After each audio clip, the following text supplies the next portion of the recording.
Hello, Mayor Jeff Schielke speaking to you on Friday, October 15th, 2021.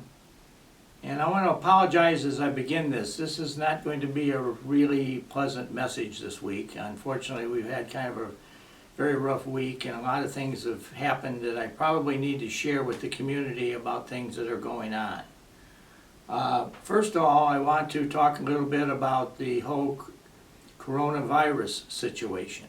And we continue to encourage people to wear a face mask and do all the things they need to do to kind of keep it under control in their own life. I keep mine in my pocket, as you just saw me reach out and get it. I try to keep one all the time. When I do this, I don't wear it because I have people complain that they can't understand what I'm saying. So I take it off when I'm speaking at a meeting, or I pull it down, and then I put it back on when I go outside to meet folks. But today I'm very seriously concerned about the situation we have here in Batavia. I would just describe, there's this thing called the Health Information Personal Privacy Act, so you can't talk about people's health in a public manner like this. And so I'm not going to name any names or do anything, but I just want to say that we have one real super nice guy in this town whose wife has been stricken with, I'm told, corona, and is in very, very rough shape at the hospital at the moment. And this person that I'm speaking of is a person that does outstanding service to our town, is there when people need him, and is somebody that whose heart and soul is just in working in the name of God and in the world of mankind to make it a better place. And so I just hope if you got an extra prayer in your heart that maybe you could say it for the person who I'm not going to name, and just ask that his wife's health be dealt with, and that they can return to a normal life, because this is a very upsetting thing. We've had people die in Batavia from corona, but they weren't as prominent a position as the person I'm talking about. And I'm just myself am upset about what I'm hearing is happening with this individual. So please keep him in his thoughts and prayers as you go forward, because it's a necessary need. The next thing I would like to talk about is bicycle and skateboard riding in Batavia. And I will share with you that I have gotten a lot of concern and complaint more recently from the business people on the west side of Batavia, on the hill between Batavia Avenue and Water Street on the north side of the street. There's been some reckless bicycle riding, reckless skateboarding, and I guess there's been a couple of near accidents where people have almost gotten hit because the storefronts go right out onto the sidewalk, and people coming out of the stores can't see what's coming on.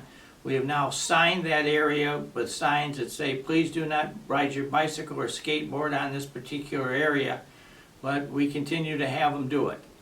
And so I think we may have to start taking more heavier measures and induce some type of enforcement where we may be having some folks sit there in unmarked cars and start writing, tickets for reckless riding of bicycles and skateboards. I remember of a story I heard from a fellow mayor in the region here who told me about a skateboard accident he had in his town, where the person came out of a store and got hit by a skateboarder and both of their hips were broken. And this whole thing had ended up in a major lawsuit between the parents of the kid with the skateboard and the person that was injured. And the mayor at the time was sensing that potentially the parents of this kid, because apparently they had no insurance on this kid on a skateboard, were maybe in a position where they were going to lose their house over the deal. So I guess I would encourage anybody that's a parent with a kid with a skateboard to please check your insurance, number one, and also have a conversation about the safety of riding them, because both them and bicycles, if you're on the sidewalks and you hit somebody, it's big time trouble for everybody involved. So please be very, very cautious about that. The next thing I wanted to talk about was we're having a lot of problems reported to the police department about crime coming at people over the social media or the computer. And it's, some people have shared with me they feel like when they turn on the computer they just open it up and invite the crime wave right into their house.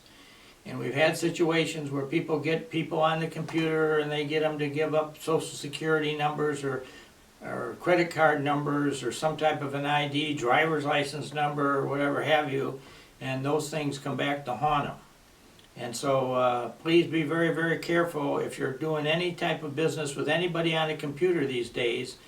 Make sure you know who you're talking to and it's a reputable company, and that they're not asking you for your social security or your credit card number, so they can, minute they get you off the phone, they can go on and charge up a bunch of stuff on your card and have it delivered to some crazy address where we can't trace it back. And another problem we're having, and I had this happen to me personally this week, I have a friend that I work with, and it's a gal, and she had her cell phone number basically stolen from her. And somebody got on a text system on her phone and put out all kinds of messages to people about, hey, I need your help. And I got one from this gal at about 1:50 in the morning on, I guess it was Tuesday morning, and it woke me up, and I looked at it, and I'm thinking, it doesn't look right, because they wanted to know if I would do her a favor. And I'm thinking, well, it doesn't make any sense, so I just kind of let it sit there for a while, and then there was no more. I guess I sent a text back and said, what is this all about? And I didn't get any response. And so then I disregarded it. Well, then the next day I went and talked to my friend, and she reported that she had had this terrible experience with somebody stealing her identity and was texting all these people trying to get them to send checks or credit card, gift cards or whatever to different places. And it was just a crazy situation. So she had to totally go in and change all of her identities every place. So again, I want to warn people about that, because that's something that is out there that is going to be something that we'll probably hear more and more about. And then the last thing I want to talk about on kind of the bad side of this agenda is we are experiencing, I will describe it, a crime wave in Batavia.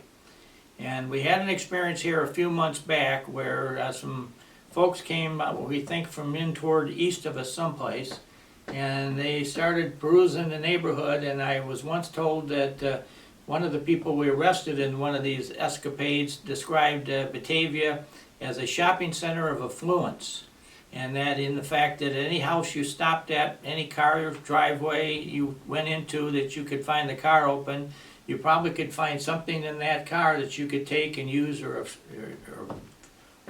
fence off or whatever you wanted to do. And so as a result of that, we have people coming out here on a great regularity trying to find things in Batavia that they can help themselves to.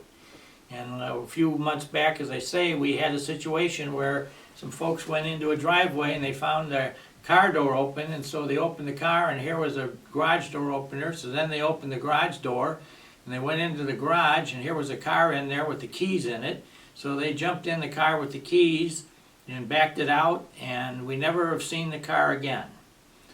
It was traced by the Illinois tollway system, by the iPass network, to a location to the east of us, and we've never been able to locate any evidence that it's still been, if it was bashed up or if it was wrecked or used in other crimes or whatever. They apparently put a different license plate on the car, so there would be no traceability on it.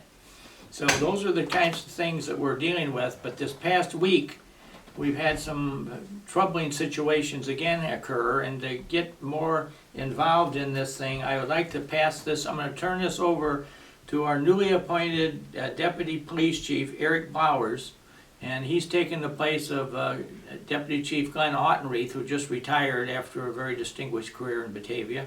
We were sorry to see him go, but Deputy Chief Blowers, who's a longtime member of the department, got promoted from within, and he is now under Chief Ewell as one of the deputies. And so I have asked Chief Blowers to give us a report on a couple of incidents that have happened in Batavia this week, which I think further illustrate this kind of crime wave that we're under. And I want to alert all my citizens to be very cautious, specifically in around their houses and at night in their garages, make sure everything's locked up, because we got visitors here and they're up to no good. So Chief Blowers, I'm going to turn this over to you. Hi, I'm Deputy Chief Eric Blowers. Recently, The Batavia Police Department has had multiple reports of motor vehicle burglaries on the southeast side of town. In the past, we have had cars stolen from people's homes because they've left their car keys inside the vehicle during similar incidents. I'd like to take this opportunity to remind everyone to please lock your car doors, roll up your windows, and make sure that your valuables are removed from the vehicle. Additionally, please lock your homes, keep your garage doors closed, and don't store garage door openers or vehicle keys inside the vehicle. So thank you, Chief Blowers, for that report. It's very, I think, awakening to our community that we have these things happening. And as I apologized as I began this hasn't been a real pleasant report this week. But I just wanted to share with you guys a little bit about what was happening, because as citizens of this town, you need to be aware of the dangers and the issues that we are facing here at the city. On a more positive note, I just want to report that the Batavia Access Toy Drive, which is run by Roy and Jeannie Bailey and the Dubases, is about to take into full force here in the very near term. It's going to be held again out at the Walmart's empty building out at the Sam's Club, and in cooperation with the Kane County government and our county board chairman Corinne Purrog, she's allowed us to have a part of the south end of the building, which is now being used for shots for the coronavirus, to set up the toys again this year, and it worked very well last year thanks to Corinne's cooperation. And so we're going to be start setting that up. So if you got anybody that would like to make a donation or offer up some new toys that we could give away. Last year we served about 700 children in Batavia from families within town that we identified as potentially in need of some type of Christmas cheer, and so we did that. And this has been a program that I believe was founded in 1950 by former Fire Chief Bud Richter and the Batavia Rotary Club members at that time. So this would be its 71st year. We have been doing this in Batavia, and I think it's a proud community tradition. Also this year, Melinda Kintz tells me that the Batavia United Way is going to be offering their Christmas dinner donation thing that they put together, and I would encourage you to go on their website, and you have to have certain qualifications to get that. You have to be from a family that needs support and whatever. But we certainly want to go ahead, and I believe maybe Melinda's going to have some of her operation out in the old Sam's Club building too. And also I'd like to encourage your support of the Batavia Food Pantry down on Flynn Street.